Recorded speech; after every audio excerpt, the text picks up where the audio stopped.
culinary curiosity kept me healthy for a whole winter. Before John, I had never dated an Italian. I knew that they talked with their hands and they talked at high volume. But I did not know that they said whatever they were thinking, and I did not know about the olive oil. I came from an Irish family. We ate meat and potatoes. If it was Friday, we knew we were having potato soup, no surprises. My mother used 2 condiments, salt and pepper, and 1 oil, Land of Lakes butter.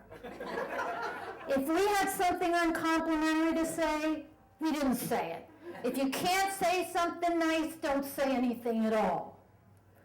Well, this was getting to be a little bit of a long-term relationship. It was coming up on 3 months. So I had invited John to meet my parents, and I have to tell you, he was a little bit surprised about the mashed potatoes. My mother put sour cream, cream cheese, heavy cream, butter in the mashed potatoes.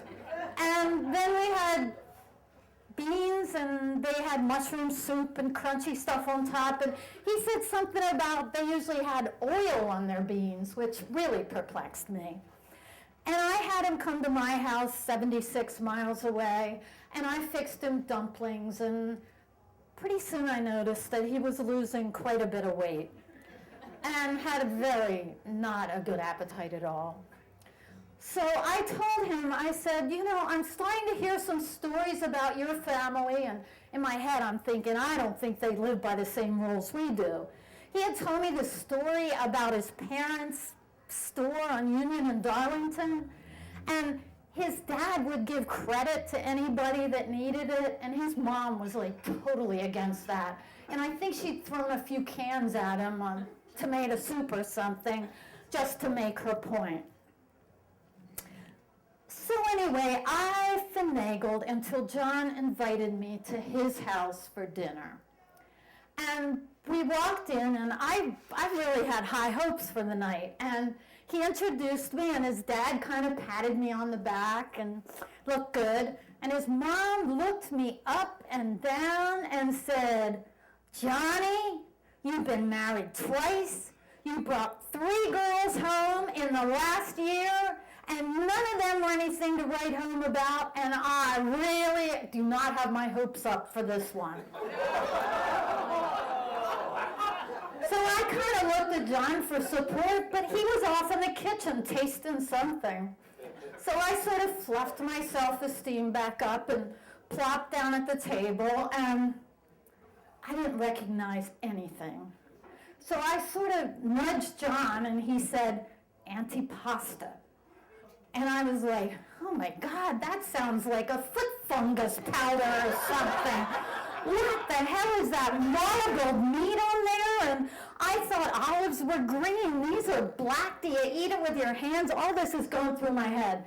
And I say, I'm going to have to pass on that. So I look down the row, and the other 3 dishes are all like floating in this green oil, and there's these UFOs that I can't recognize.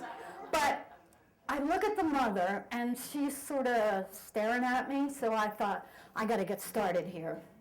So I took a slotted spoon, and I took out something that looks sort of like a banana-looking pepper, and something that I later found out was an artichoke, and then this white-ribbed golf ball-looking thing sort of came along for the ride.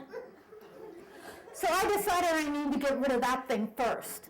So I put it on my spoon, and I started jabbing it with the butter knife to try to break it up a little, and it wasn't working.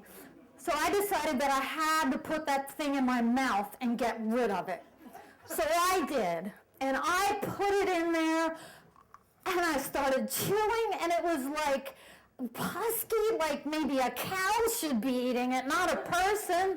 And the more I chewed, the more it grew, and it was pungent, and my eyes were watering, and I just kept trying to break off little pieces of it. And I looked, and the mother was like looking at me with bulging eyes, and I thought, I gotta get rid of more of this, and I was chewing, and finally I heard this little giggle. And right about then, I seriously thought about running out of there and finding a new man with completely different food. But I hear this giggle, and my eyes are running, and I got a napkin up to my nose because it's joined in the waterworks, and I'm all blurry-eyed, and she says, "Holy hell, you ate the whole garlic bulb." That was for flavor. In all my years, I ain't seen anybody eat a whole garlic bulb. And then, that evil little woman whose bladder was about ready to burst took off for the bathroom. Well, I radiated garlic for several weeks after that. I tried to teach lessons where I didn't have to get too close to my students. I developed this temporary OCD for brushing my teeth and my tongue so much. But the mother said, "But you didn't get sick all winter." And I said, "No, even the germs were afraid to get too close." And that's how culinary curiosity almost ruined my budding romance.